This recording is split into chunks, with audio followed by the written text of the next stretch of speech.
esse estudo ele faz parte da minha dissertação de mestrado do Programa de Ciências do Movimento Humano.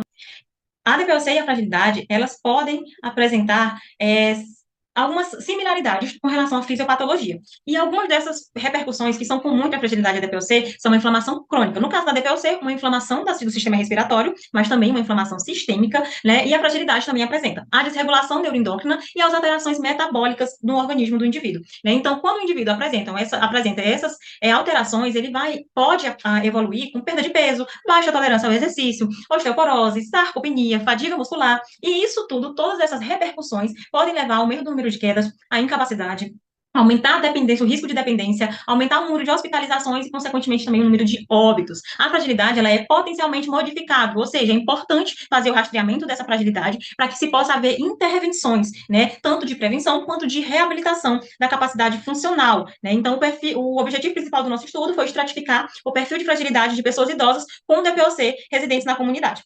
O nosso estudo é um estudo transversal que foi aprovado pelo Comitê de Ética em Pesquisa, e no nosso estudo foram incluídos idosos, ou seja, pessoas acima de 60 anos. Ele utilizou como instrumento a caderneta de saúde da pessoa idosa, de onde foram retiradas as informações de dados sociodemográficos, antropométricos, e foi utilizado também o VES-13, né, que é uma escala para avaliar a vulnerabilidade, o risco de vulnerabilidade da pessoa idosa. Os dados aqui mostrados para vocês, eles foram mostrados em forma de média, desvio padrão, mediana, intervalo interquântico 25,75, e foi considerado um P significante, um P menor que 0,05.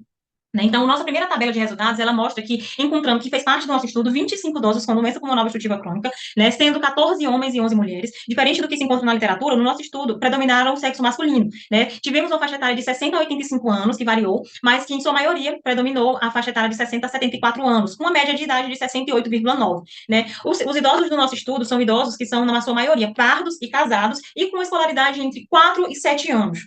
A nossa tabela 2, ela mostrou o perfil antropométrico, clínico e de vulnerabilidade da nossa amostra. Então, a gente avaliou o IMC desse VES-13. Se analisarmos os idosos entre pré-frágeis e frágeis, a fragilidade foi presente na nossa amostra em 52% dos nossos voluntários. Então, é importante falarmos que a distribuição de sexo na nossa amostra foi divergente do que é encontrado na literatura, onde na literatura se encontra a maioria em mulheres, no nosso estudo foi em homens. O risco de fragilidade e a fragilidade é mais frequente em idosos do sexo masculino. Em outras cidades do Brasil, foi realizado estudos e se encontraram resultados divergentes. Foram encontrados dados, na sua maioria, com mulheres. Então, a gente pode ver que a taxa de fragilidade desse estudo, do nosso estudo, foi superior ao que é observado na literatura.